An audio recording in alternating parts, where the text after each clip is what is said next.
In a world where every man and his dog has a podcast, two men from Hyderabad, India do the unthinkable. Two men go where no man has gone before. They start a podcast.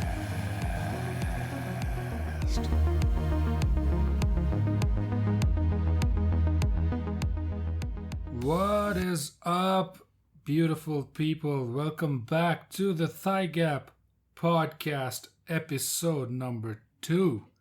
My name is Bogusnoog. And this is BeingBrut. Welcome back, everyone. Great experience, Brut, with the first episode. Never expected, well, actually, I expected a better response, but let's just say, never expected that kind of a response. Oh, it's overwhelming, Yeah. to be honest. I mean, for the kind of effort we put, Yeah. it's abysmal. Privately underwhelming, but publicly overwhelming, you say? Would you agree with that?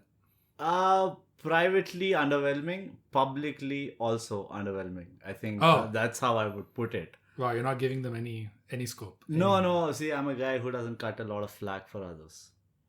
I think that's good. I think, they call that the school of hard knocks. I call it the way you filter idiots. Works either way. Yep. So, welcome, guys. Welcome back to episode 2 of ThyGap podcast. The episode's name is called If You Can Read the Description. Wonderful. I think you're teaching them self-sufficiency. Atmanirbhar, is that the word people are using these days? See, I'm not a big Hindi-speaking guy. Yeah, of course. But yeah, why not? If you are putting it that way, I will definitely, I will not shun. Yes. I will say, okay, you call it Atmanirbhar. Of course. Wow, I say that. Yeah. What do you call bogus? I just call it a warm feeling after I saw the kind of response we got to the first episode. We had all kinds of people getting in touch with us, telling us they enjoyed it. It was funny. The president of Zimbabwe gave me a call actually and said the first episode was worth $10 billion in their local currency. Absolutely bogus. I mean, trust me, it was so draining for us to change voices and act as different audience. Yeah. And talk to each other. Exactly. And at the same time, also keeping in mind that we are the guys who have to answer these questions. Yeah. Right? Yeah. So changing voices as a Zimbabwean president and a Somalian prime minister and a Sri Lankan MLA was, I think it's a huge learning curve for us. I think we are much better to deal this scenario. And it's just the second episode. I mean, how fast can someone learn? We're going at rocket speed. Really. Tesla would be proud. Or in our generation's Elon Musk. Tesla, yeah. I mean, Elon Musk would be envious, actually. He would not even proud. It just goes straight to envy and jealousy. I'm just expecting a call from Elon Musk. The only thing is I can't mimic his voice. That's a problem. Otherwise, I think first thing in the morning tomorrow, we might be getting a call from him. Saying that, guys, how are you pulling this off? How are you growing at faster than rocket speed? Yeah, he tends to stutter a bit, which is tough to imitate. Is it? Yeah. How come all these great guys have some ridiculous, odd behavior or a flaw? It just is like, okay, fine, they're these great guys. Right. We are geniuses. Right. But we'll also have this flaw so that we can be relatable to you. And you can draw inspiration from us. It's so weird, right? Like, everybody, Albert Einstein couldn't remember shit. He was a slow student. Slow student, had short-term memory loss, couldn't recognize his own wife. Yeah. Once he went into the lab or his study room. Yeah. Right? Hrithik Roshan has 6 fingers. Yeah. Right?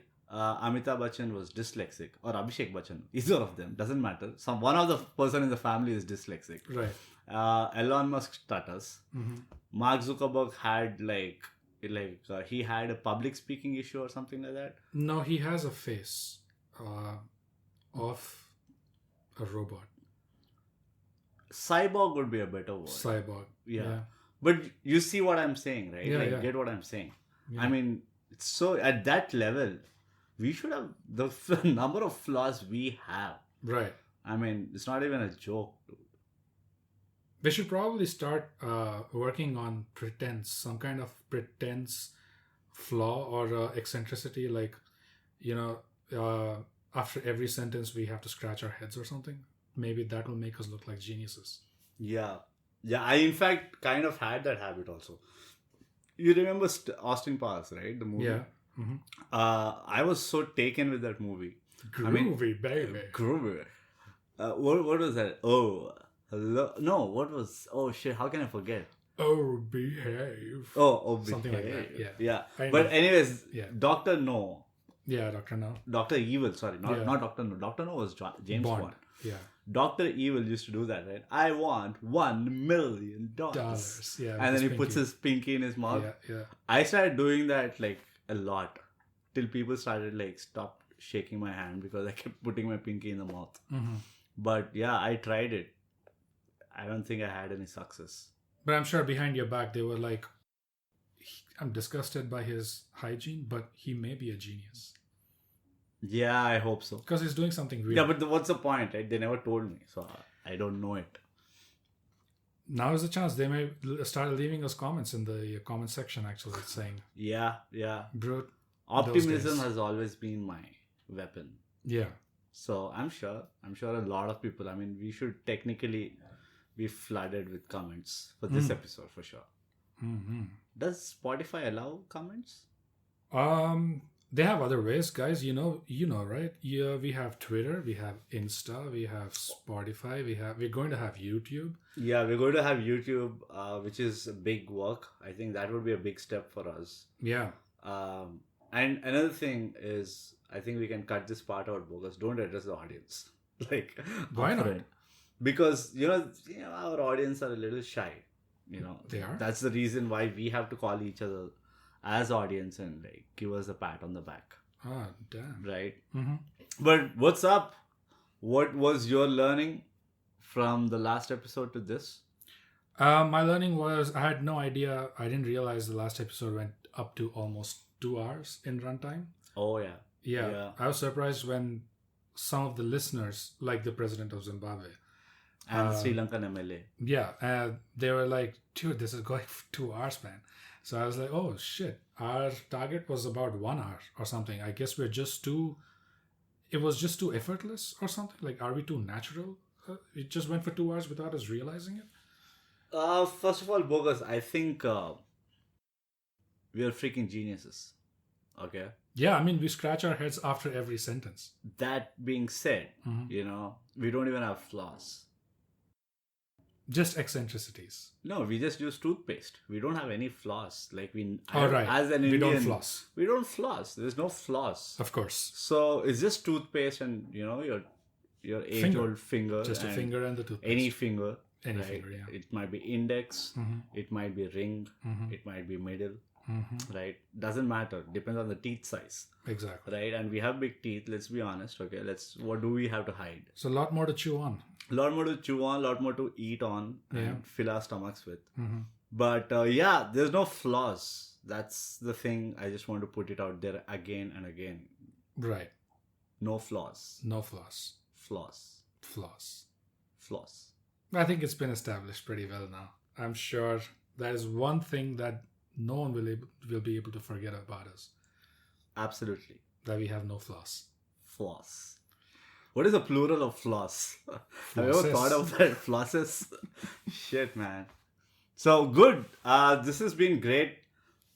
Interesting things again over the past week. Yeah. A lot of people, I mean, let's be genuine. A lot of our people, people who know us, they've reached out and they've been very encouraging. And they are like, guys, next time, don't do it. Yeah. And those words were like, absolutely, wow, this is exactly the kind of response we wanted. Yeah. And then, we had to kind of filter our Facebook friend list also because of all the people who gave us those encouraging words. We had to unfriend them. Yeah. Now we are down to about 7 friends on Facebook? 8. I'm down at 8. I don't know about you. Yeah, I mean, I'm not even on Facebook, so. Oh, sweet. It works one job less. Yeah. But the thing that I was thinking was, everybody asked, probably on a serious note, Right. everybody asked almost the same question. Which is How did you guys do it? There's one thing about doing a podcast, being two nobodies, right? The other thing that they were surprised with is you pulled off a pretty long conversation. Yeah. And yes, it was tiring to listen to, but at any given point, the conversation was such that we could jump to anything and we can just follow the conversation from there. Right. I think that was a one big compliment that we got. Yeah, that it didn't seem forced. Yeah, it didn't seem whatever. It's organic, blah blah blah. Yeah. And essentially, the thing that I wanted to bring onto the table today was the one point that they kept asking, which is what they intended to ask, was how do you guys, be motivated to do something like this? Because now you committed openly, right, that every Thursday, right, we have an upload. So every Thursday we're going to release an episode. It's a big deal. Big deal. Smooth plug-in. Yeah. Again.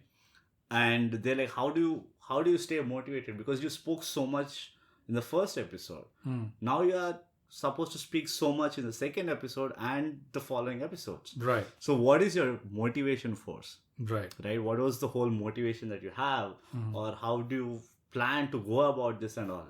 And I think it's a good topic to talk about. Yeah. Reason being, I'm sure there are a lot of other people out there who are equally smart and who also probably would want to venture the podcast format, right? Yeah, yeah. So I think it's a good thing to share this of what we are going through right now in real time. Right. So that we look pretty cool with the other guys who have not done it yet.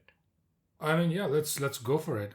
First of all, for the people who are inspired by the one episode that we put out and you want to start a podcast yourself, I just want to say, cool your jets.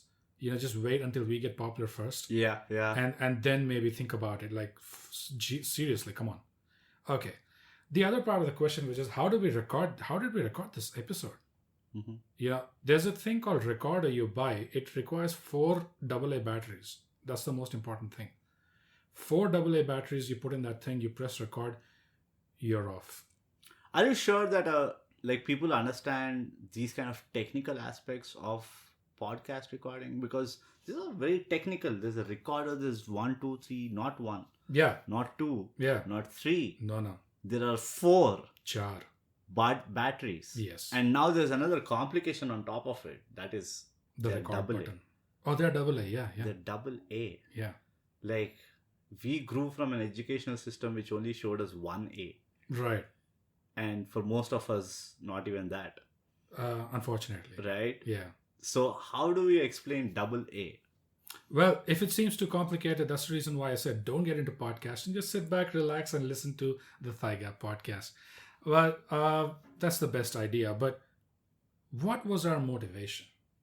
Wow, I think that's a good question. Let's get into that. Before we get into what was our motivation, let's get into motivation itself. What do you say, bro? Bogus, trust me, I didn't have an answer then. Like I don't have an answer now. Wonderful. That's why we're deflecting. Yeah, from and we are like, point. okay, we know we committed to this topic, but you know what? Maybe we want to change it. Yeah. So motivation, from whatever I've seen, from whatever my neighbor has told me, motivation, they say... Who? Srikatra uncle? Yeah, but leave his name out of it. Oh, sorry.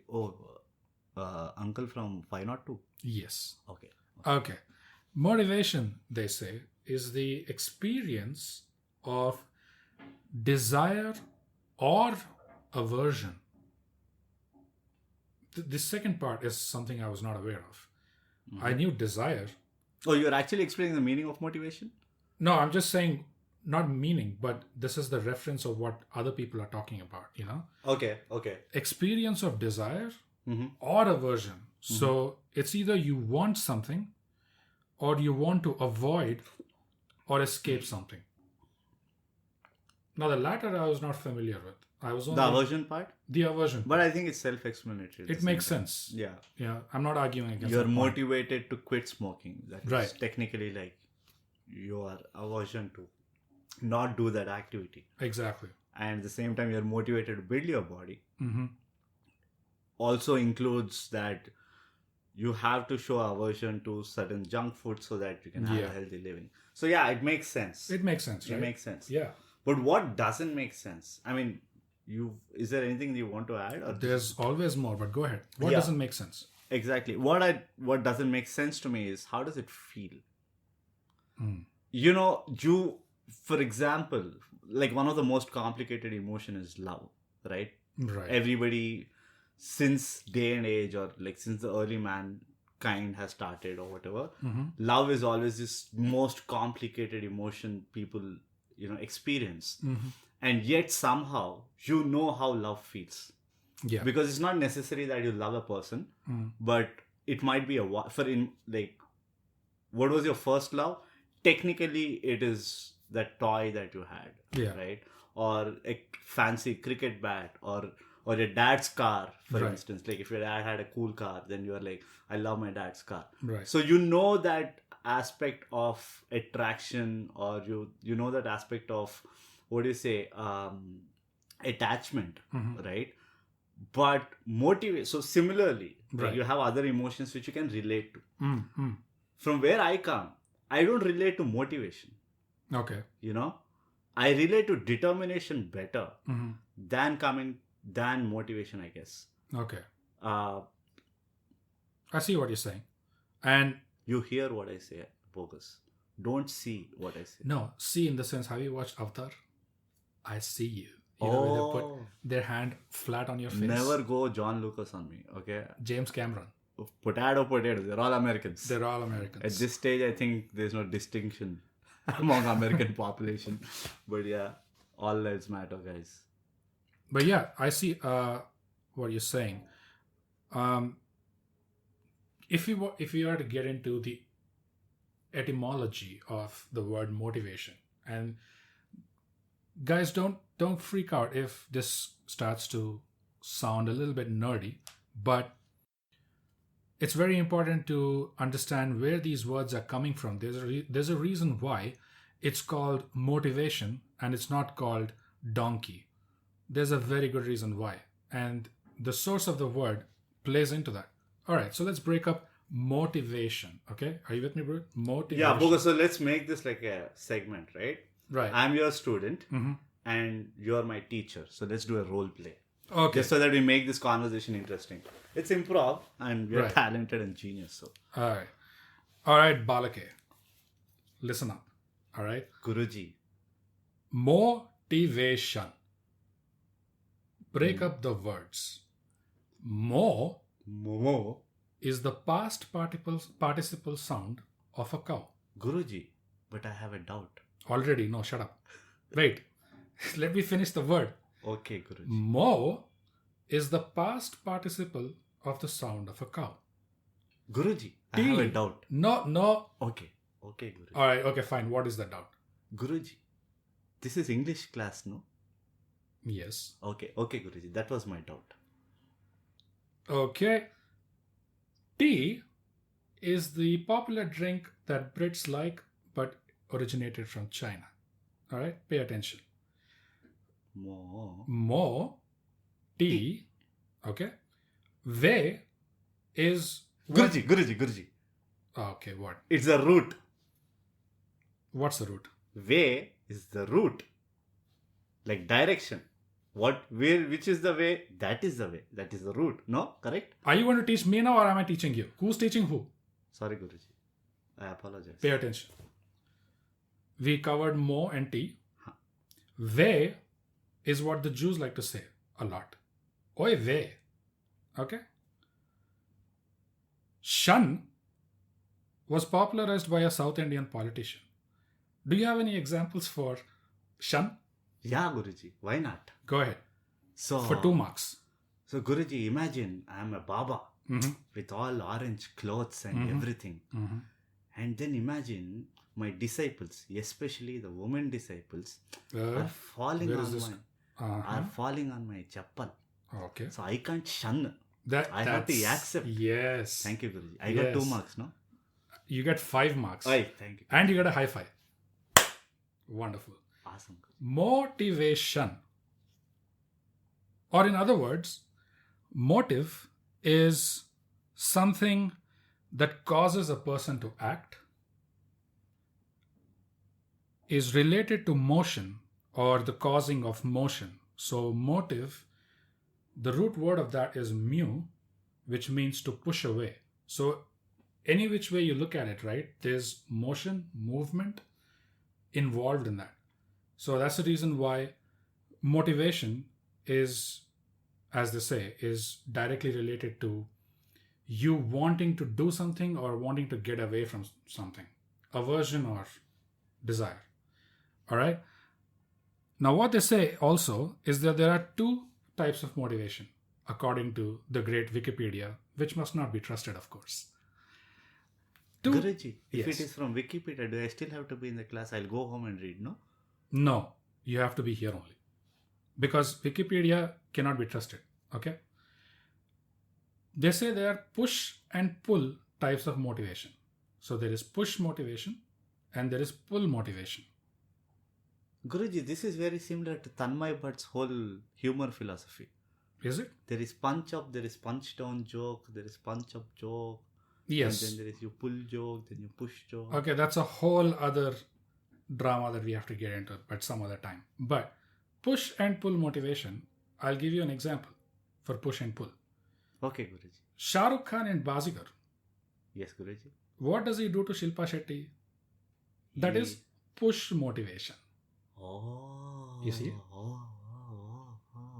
Shah Rukh Khan in DDLJ at the end with Kajol, what does he do with her in the train?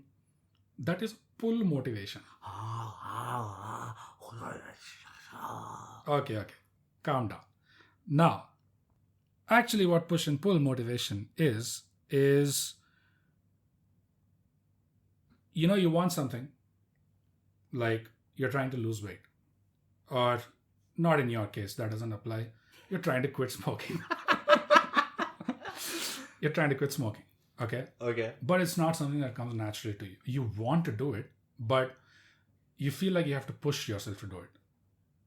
It's not naturally coming to you, but you feel like you have to put effort, like you have to push yourself to get to that goal that you have, or even get to stay motivated. So they say that is push motivation. Okay. Let me finish pull, and then you give me your thoughts on this, because I want to know what you think. Pull motivation, they say, is where you do have a motivation, but it's so aligned with your natural interests that you don't have to do a lot of effort. You don't have to fight with the elements. You don't have to fight with your mind, with everything around you. You just do it. Even if you take time, you're so naturally inclined to that goal that you naturally get pulled towards it. So that they say this is the difference between push and pull. What do you think?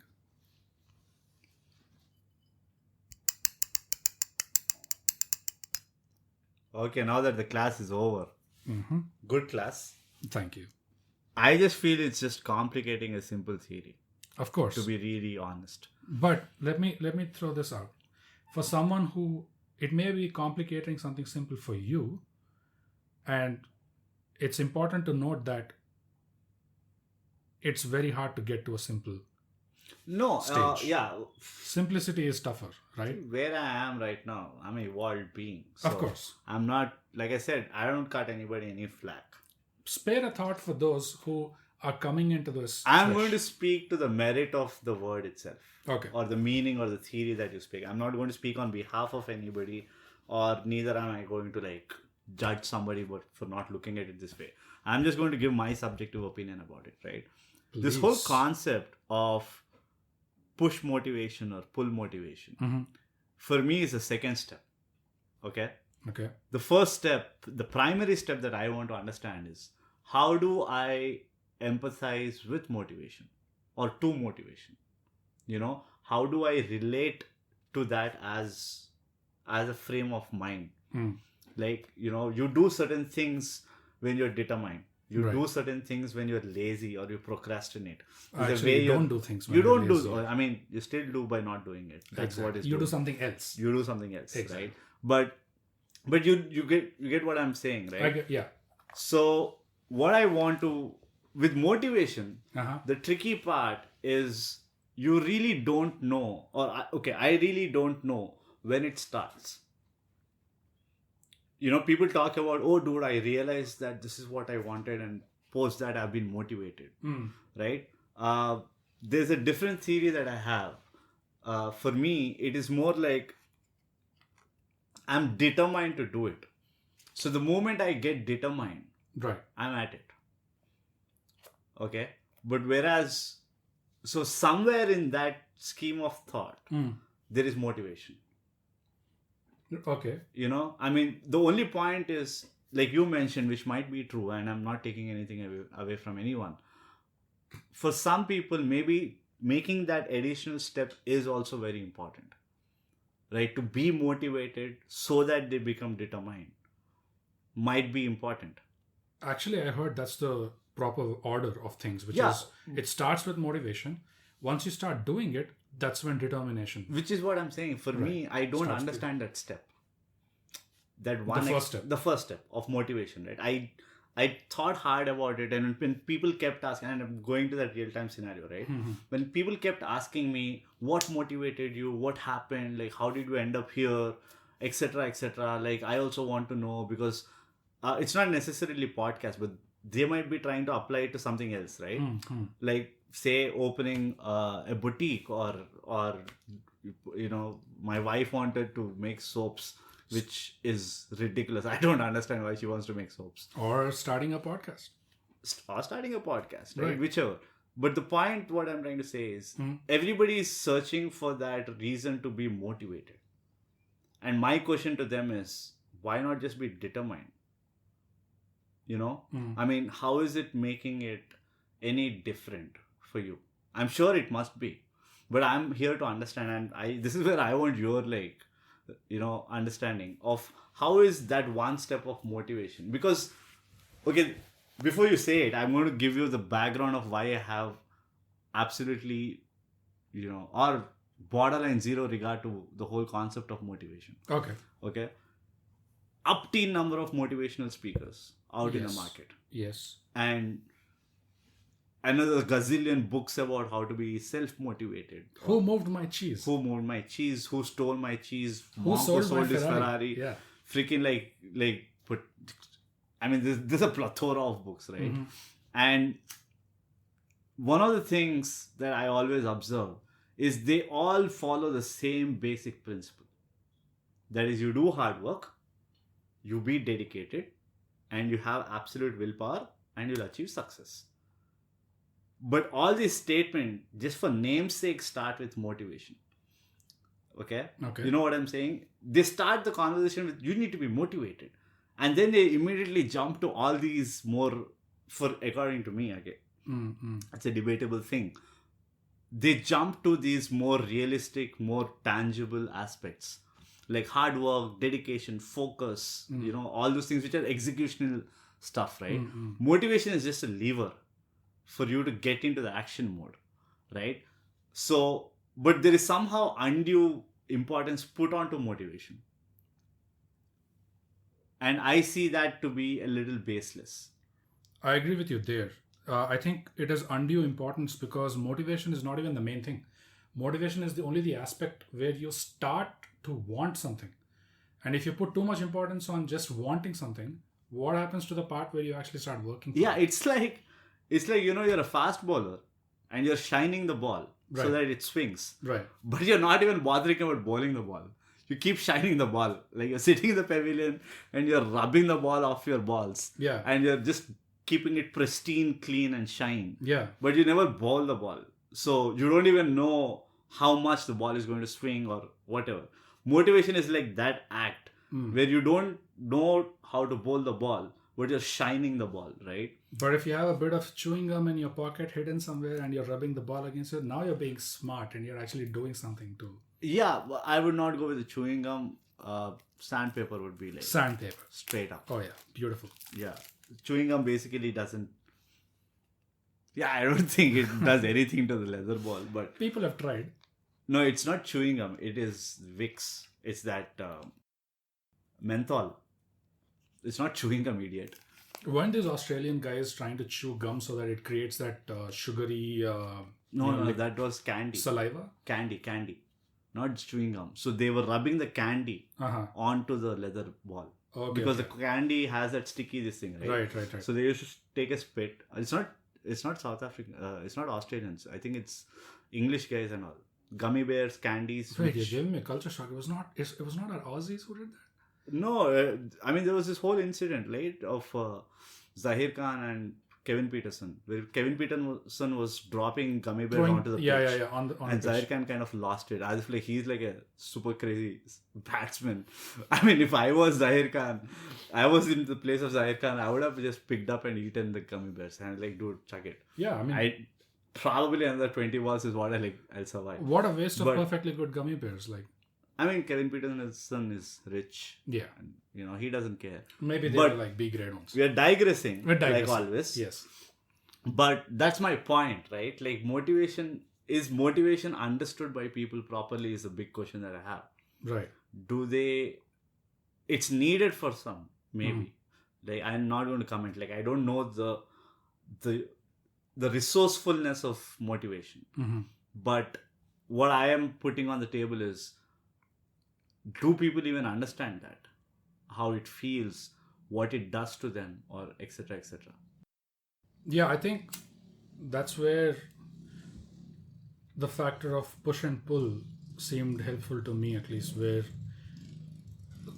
you can think about all these people who form a goal, they want to do it. For example, you can take me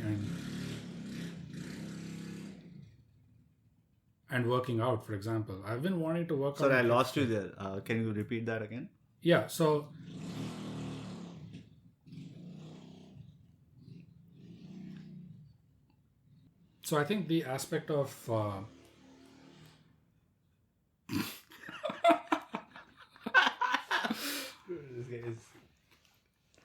I think the aspect of push and pull motivation, I thought would make it helpful for understanding it slightly a bit better, because there are goals we have which somehow we keep hitting a brick wall. We can't seem to be getting forward on them.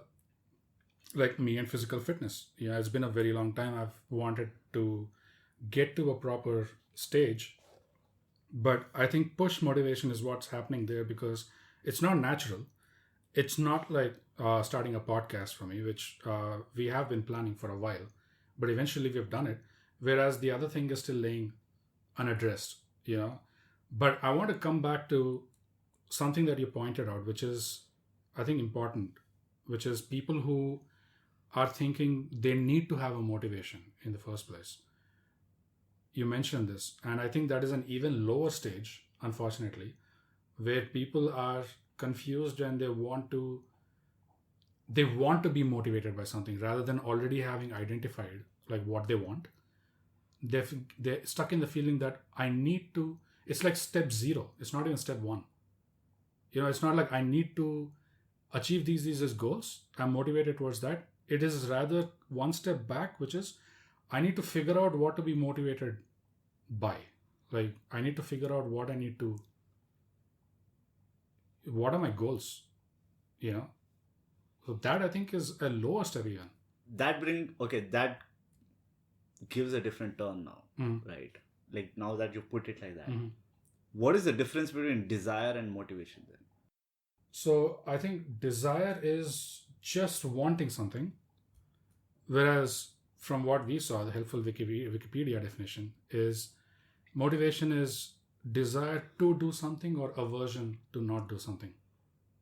It's both of these things. So desire is still being like the foundation of motivation. Yeah.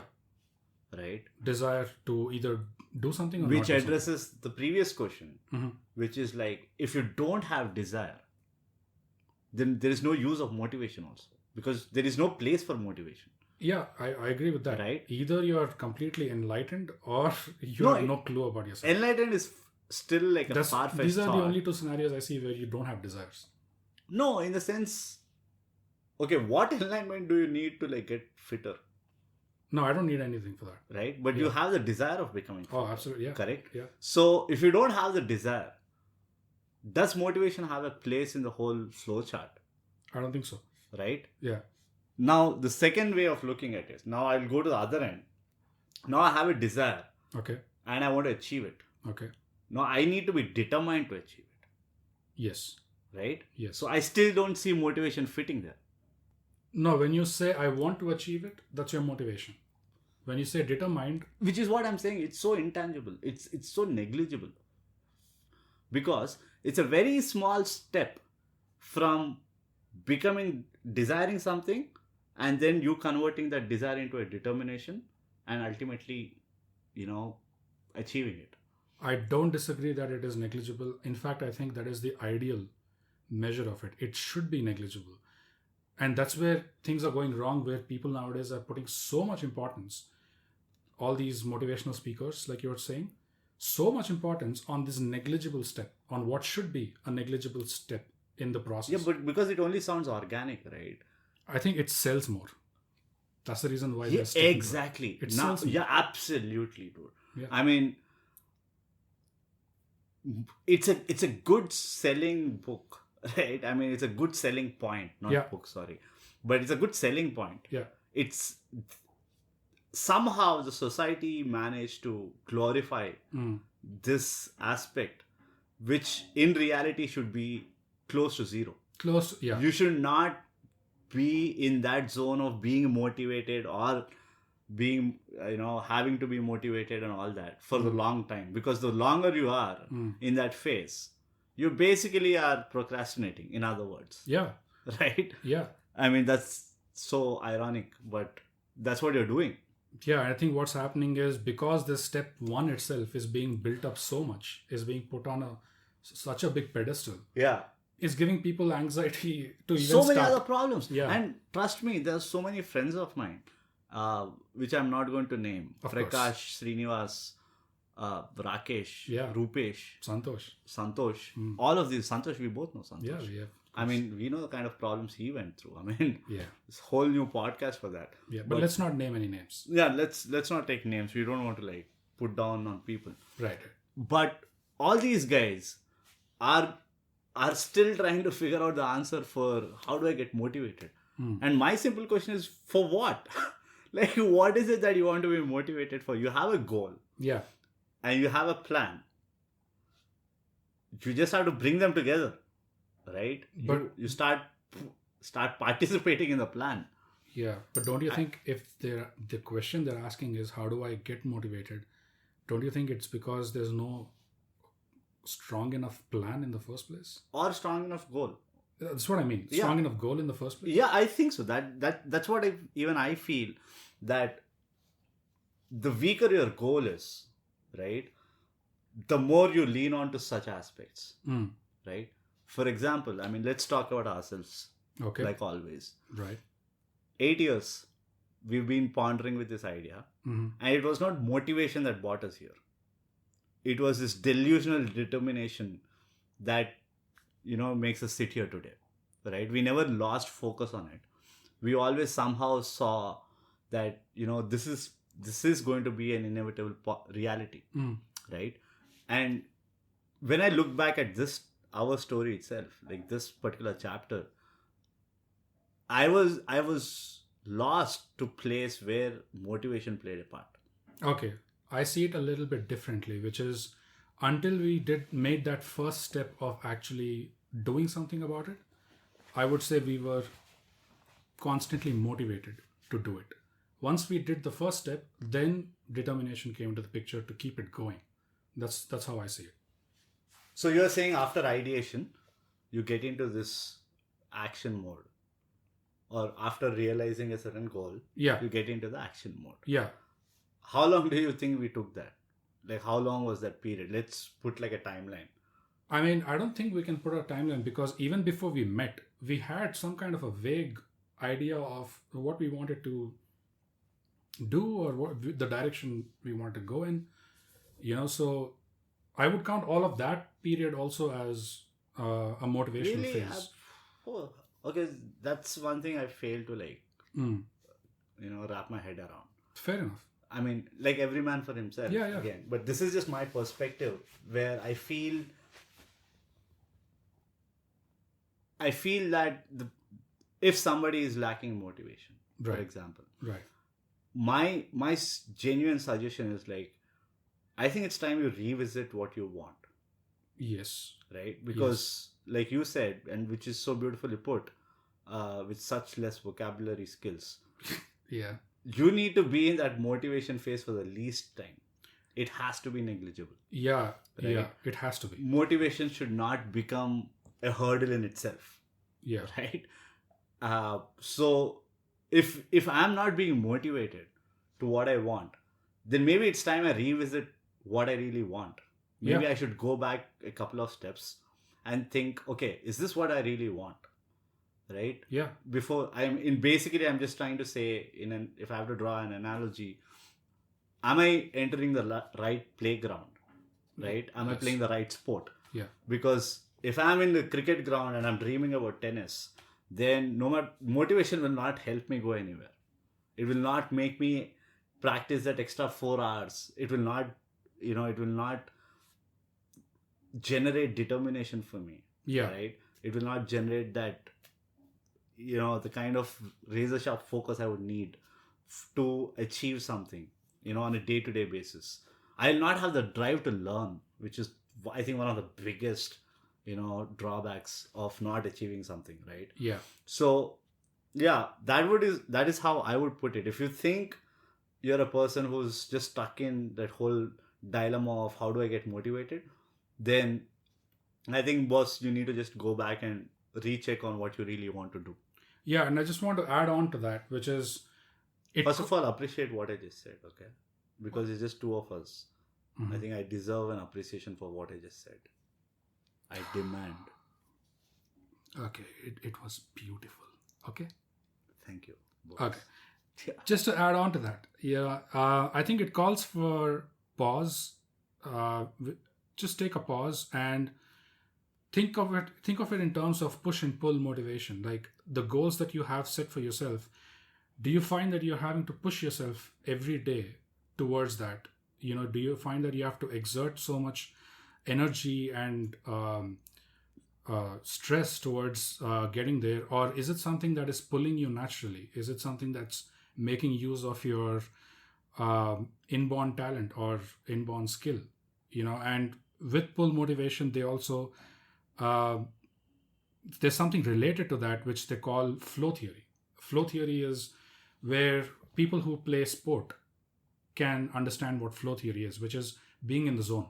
Yeah, I've heard of that. Yeah, no matter how good or bad or how professional or amateur you are at a sport, there would have been one moment where you would have felt invincible, where you would have made no mistake, no wrong moves, and your rivals or your opponents are scratching their heads to understand, how do I beat this guy? Because he seems to be in a completely different place. Right. I think it goes for every profession, in fact. I mean, imagine a sales guy who has like the perfect sales meeting, right? Yeah. First meeting, goes, sits with the client, proposes, negotiates, closes the deal over the table and comes back.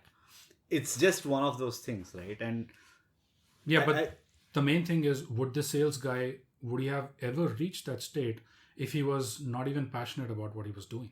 That is the bottom line. We are taking that as a given right now. So that's what I'm saying. So for pull motivation, this seems to be a relation, which is, if you go behind things that naturally pull you towards them, then you have more of a chance of reaching this flow state, which... Yeah. I mean, that goes again into the topic of know what you're meant to do. Yeah.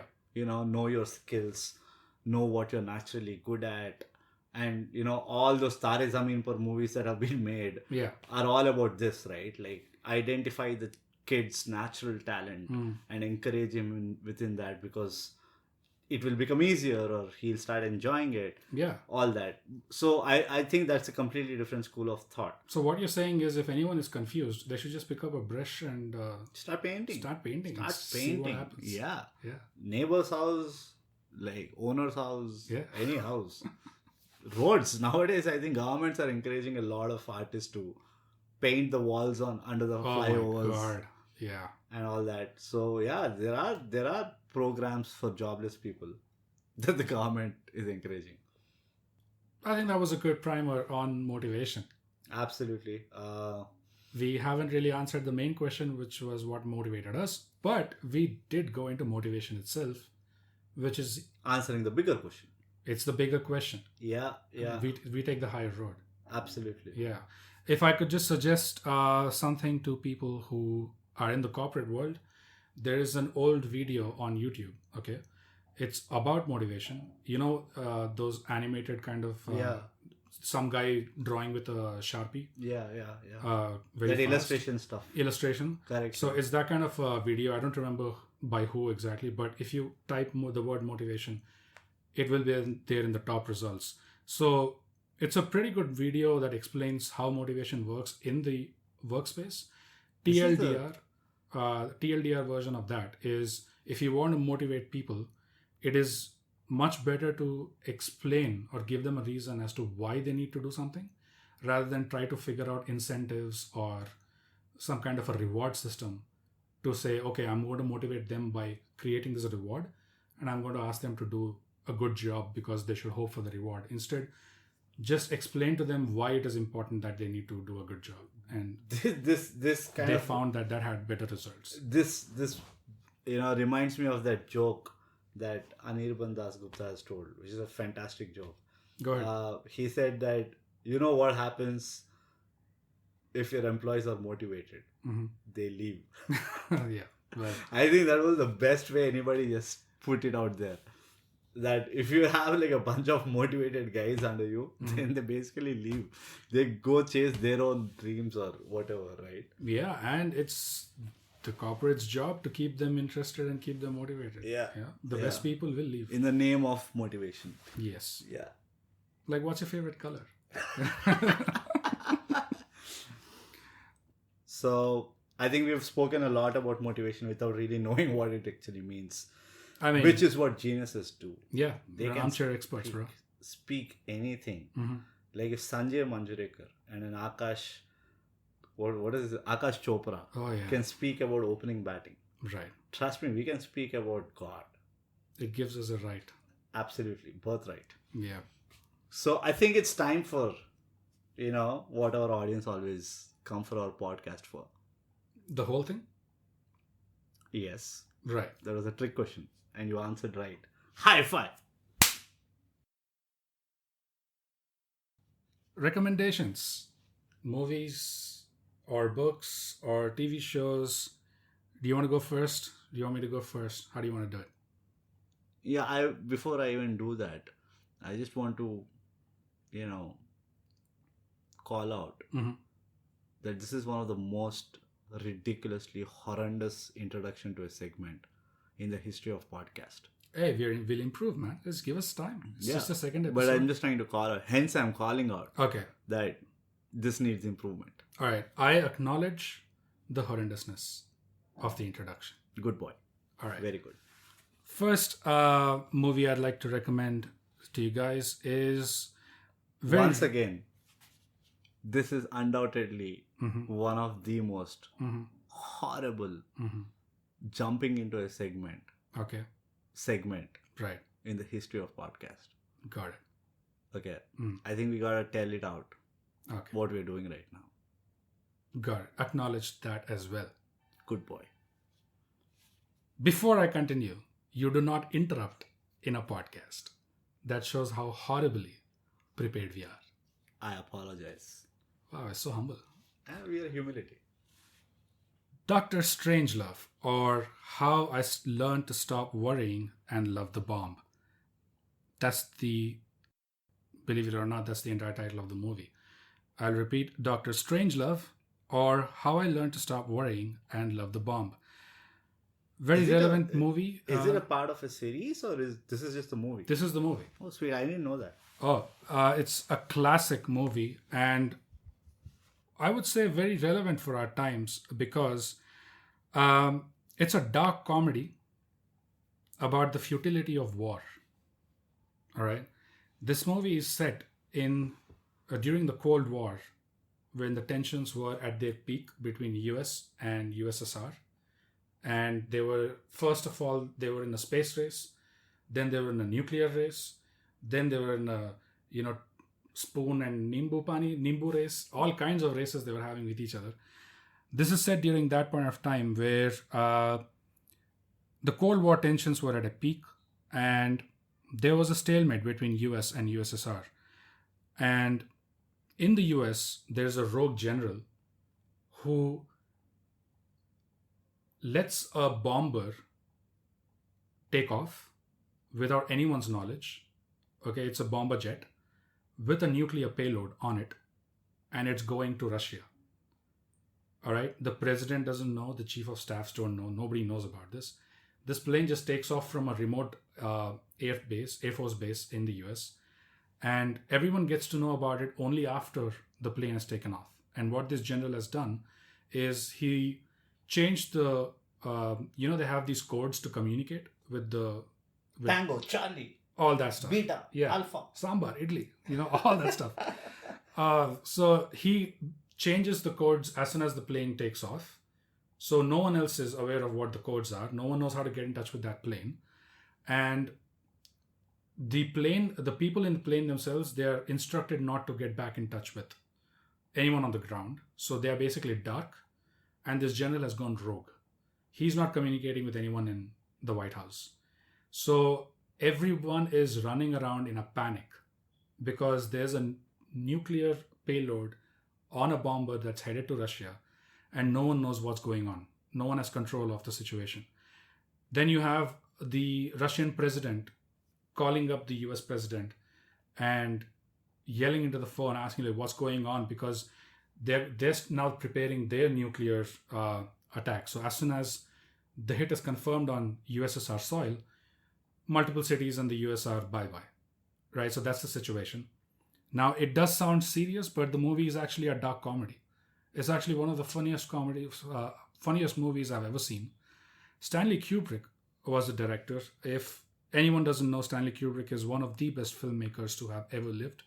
The guys who don't know him are the best filmmakers? Or? No. You put it... You actually said it that way. Stanley Kubrick himself was one of the best filmmakers who ever lived. And the funny thing is, he was actually adapting a book to make this into a movie. And the book was very serious. It was about, the tension, nuclear, this thing. But when Kubrick was adapting it into a screenplay, halfway through it, he realized, and trust me, for Stanley Kubrick, halfway through a screenplay is like any commercial Bollywood movie would have been written 10 times or 15 times already. That much research he does. So halfway through his screenplay, he realized that this is actually funny, in some twisted, dark, humorous way. So he turned it around, he made it into a comedy, and the result you have is this amazingly funny movie where if anyone has read Catch-22, you'll get the vibe.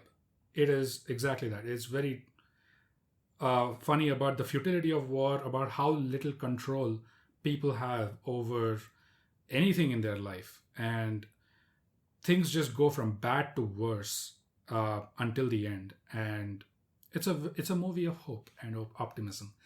And I recommend it for everyone. Now, the other reasons why to watch it, Peter Sellers is one of the main cast members. And he does not one, not two, but almost like 4 or 5 roles in the movie. And you can barely distinguish or recognize him in all the different roles that he's doing. That good of an actor. And there's also another actor called George C. Scott, who you would have never heard of before, but once you watch the movie, you'll never forget him again. There's a young James Earl Jones. If you don't know James Earl Jones, he was the voice of Darth Vader in Star Wars. That's what made him famous later on.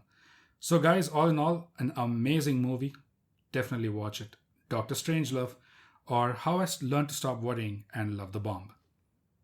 All right, so for my second recommendation now, So guys, if anybody wants to just go have a tea break, I would suggest this is the time. Or even probably you can finish a 7-course meal.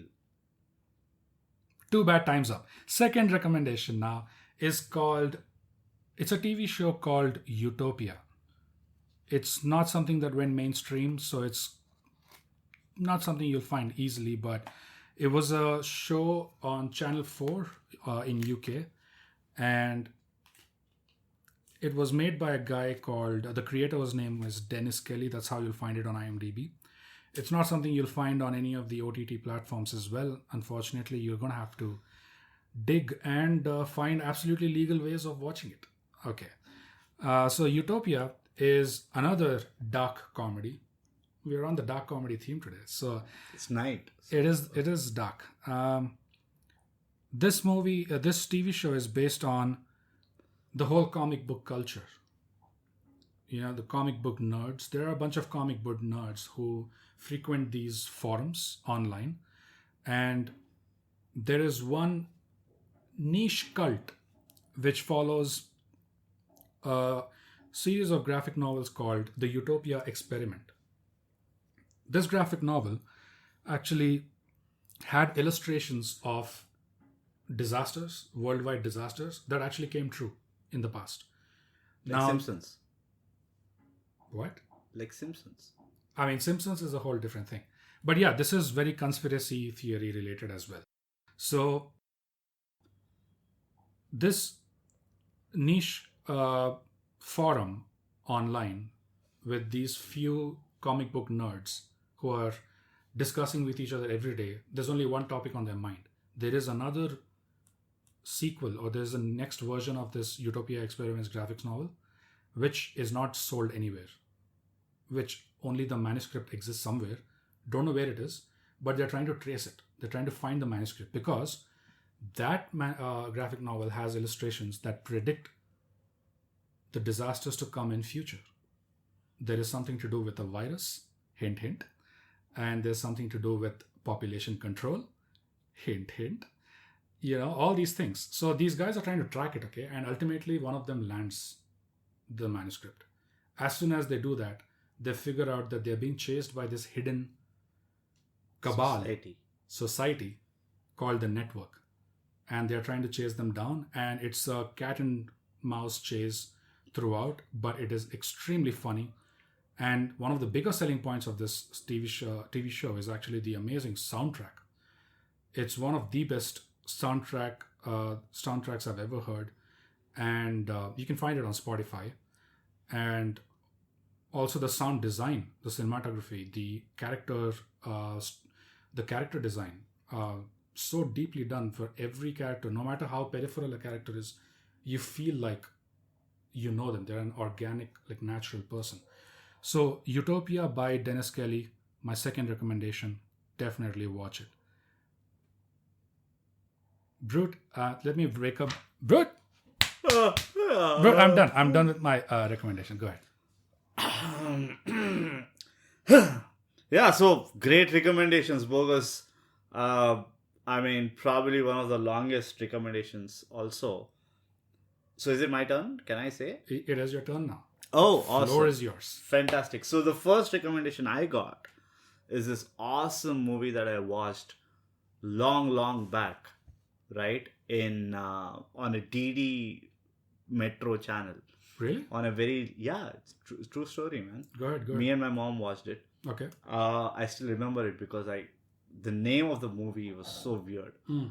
So the name of the movie is What Did You Do in the War, Daddy? Oh. Okay, that's the name of the movie. It's a movie by Blake Edwards, one of the genius comedy movie directors, right? There's a whole lot of cast which I don't know who they are. Right. But this is one movie which has that nostalgic feeling for me. Okay. Because I watched it with my mom like on a Friday evening. Like, you remember DD Metro used to air those 11 o'clock English movies? Yeah. On a Friday night? Yeah. So it was one of those days where I was just awake and me and my mom watched the whole movie because it was hilarious. Yeah. One of the most hilarious movies. Like I said, I don't know the cast. I just know that I got to know that it was a Blake Edwards movie recently because I watched this movie like a gazillion times. the plot is a very interesting plot, and I want to follow your trail of wars. War? Oh yeah, of So, course. Of what course. did you do in the war, Daddy? Exactly. Right? Essentially, this is placed in during World War II. The Mm-hmm. plot is placed in World War II, Mm-hmm. and everybody is at war with everyone, right? It is a world war. It was a world war. So basically, what happens is the American military or the army identifies this vantage point in Italy to take control of things in Europe. Okay. Got it. So they reach out to their platoon in Europe, which is based in Europe, and they say, "Hey, okay, you got to reach out and take up this so-called village, which is a vantage point." Right. So because everybody's at war, there's a lot of injury, and they're in the middle of the war. There's hardly any soldiers left. So they call up their best captain, and they say, "You got to go there," and they have to do it. And this captain is, he's by the book. He does everything by the code. Mm-hmm. And he is given a regiment which has absolutely no experience of army, has no discipline of army, and they're just this bunch of workers who just had to go to war. Okay. And they're just happy to while away time during the war so that they can go back home alive. Right. So this captain, right, is given that regiment, and then they go to the vantage point. Now there's a funny twist that happens. It's in Italy. The village is in Italy. Right. The town or whatever. Right. And now they go to the town and they see nobody in the town. It's like a ghost land. Okay. Right? And they are searching for people, saying, what happened? Did anybody already come? If other army has already come, blah, blah, blah. Yeah. They realize that the town is celebrating its annual day and the whole town is participating in a football match. Okay. Okay. And that's when things go like absolutely crazy. Essentially, the Italian town is like ready to surrender.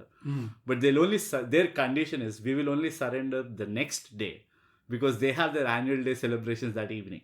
So there's a whole party.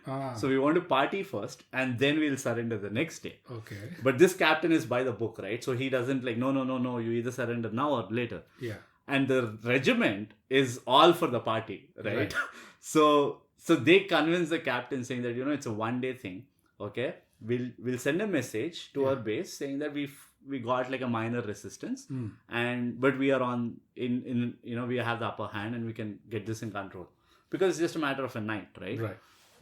So one thing leads to another. The next day, everybody is drunk, and the captain sleeps with the town's general's girlfriend. Oh no! Now the town general is like, "I'll not surrender because you cheated me." Diplomacy. Yeah, and the Russians are or the Germans are basically scouting all these points to figure out where where there is no war, so they can send the army. Right. Long story short, they fake a war in the town so that the rest of the armies can stay out of the town.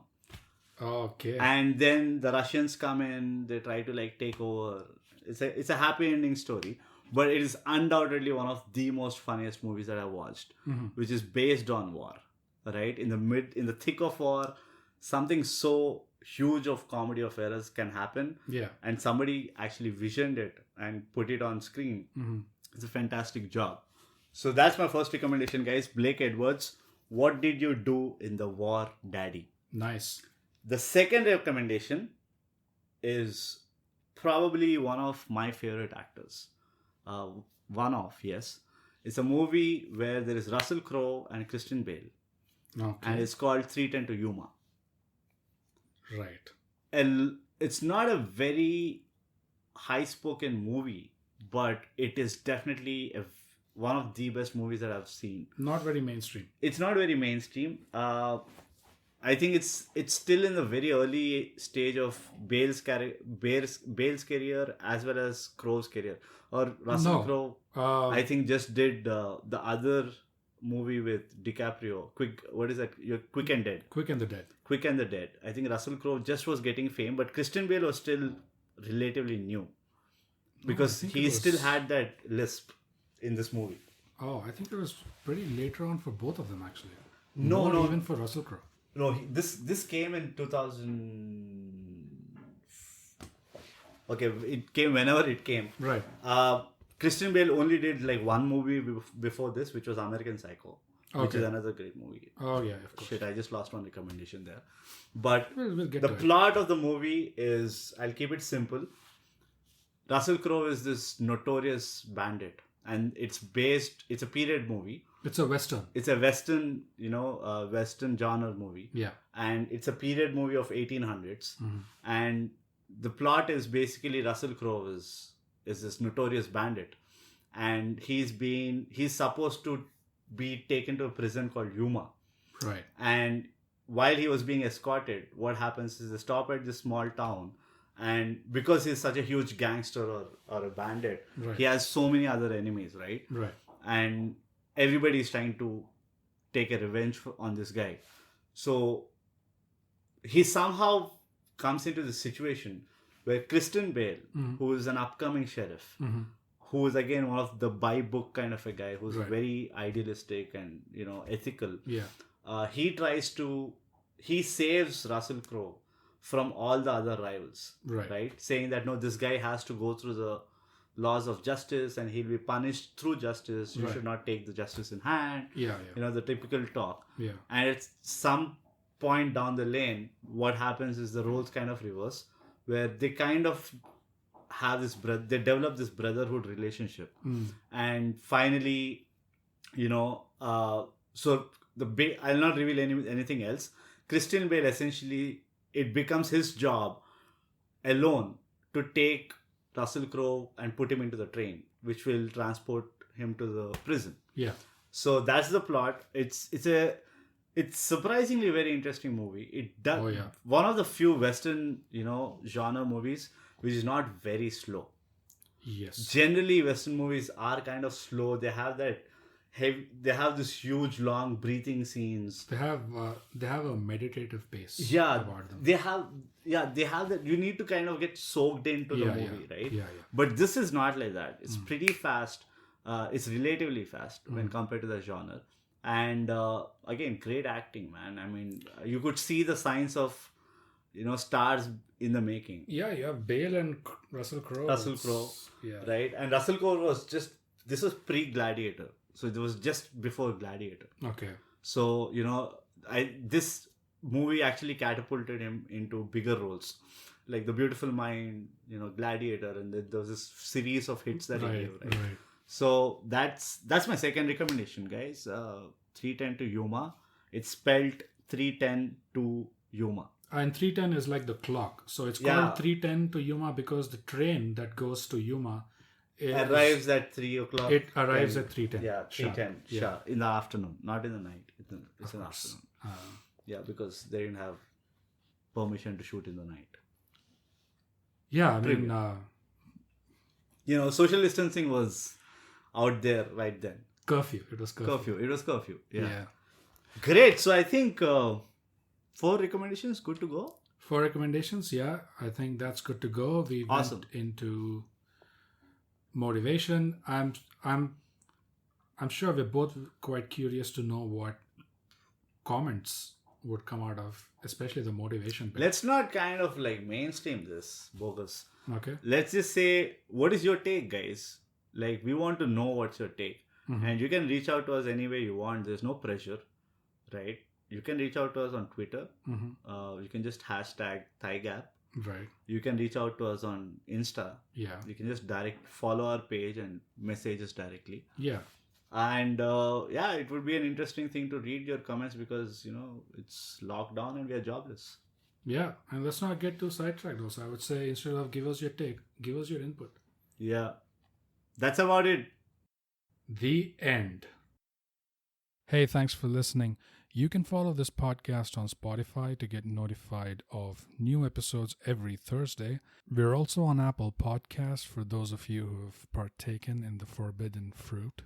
If you liked what you heard, leave us a 5-star rating and a comment. Say anything like the quick brown fox jumped over the lazy dog. A rating and a comment really helps us out. It's free, and I'm told that's a great price. But enough about us, huh? Tell us about yourself. Leave us a comment. Our Twitter is @ThyGap and we are _ThyGap on Instagram.